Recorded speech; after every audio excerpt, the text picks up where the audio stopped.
মুরগি কেটে ছেটে এর সাথে কিছুটা জর্দার রং মাখিয়ে এরপর ম্যারিনেট করে মুরগিকে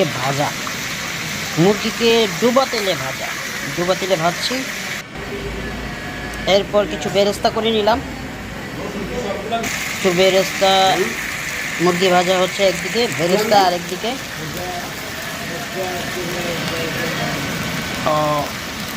মুরগি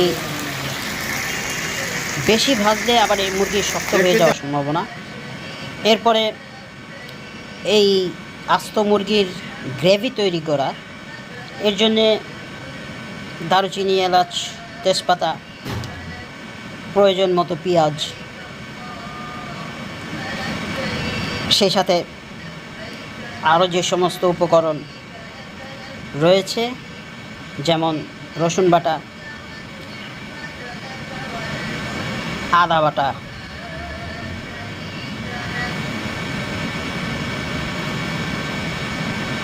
মিশ্রিত করে সাথে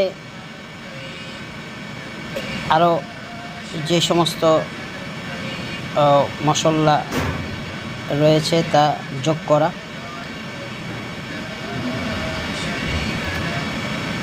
কাশ্মীরি মরিচ,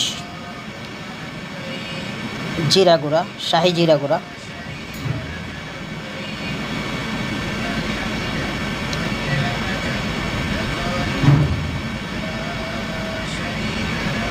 বাদাম বাটা,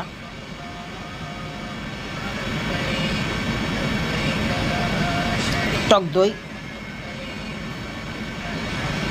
এবং পরিমাণ মতো সস মিশিয়ে নিলাম এবং লবণ দিয়ে একটি গ্রেভি তৈরি করব। এখন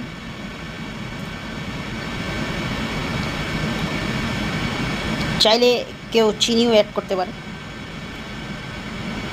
অল্প পরিমাণে পানি দিয়ে দিলাম।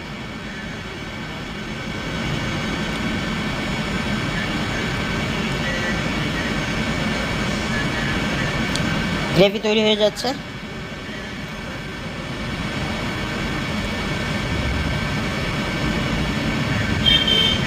পেঁয়াজের আস্ত টুকরোগুলো যতক্ষণ পর্যন্ত না গলে ততক্ষণ পর্যন্ত নাড়তে থাকা, যাতে এটা লেগে না যায়। এখন তেল ছাড়তে শুরু করেছে। এই যখন তেল ছাড়া শুরু করবে তখন সেই ভাজা মুরগিগুলো দিয়ে দেয়। সাথে কিছুটা ঘি বা সরিষা তেল মিশ্রণ করা যেতে পারে, এতে খাবারের টেস্ট বেড়ে যায়। এভাবে কিছুক্ষণের মধ্যেই তৈরি হয়ে যাবে আস্ত মুরগির রোস্ট।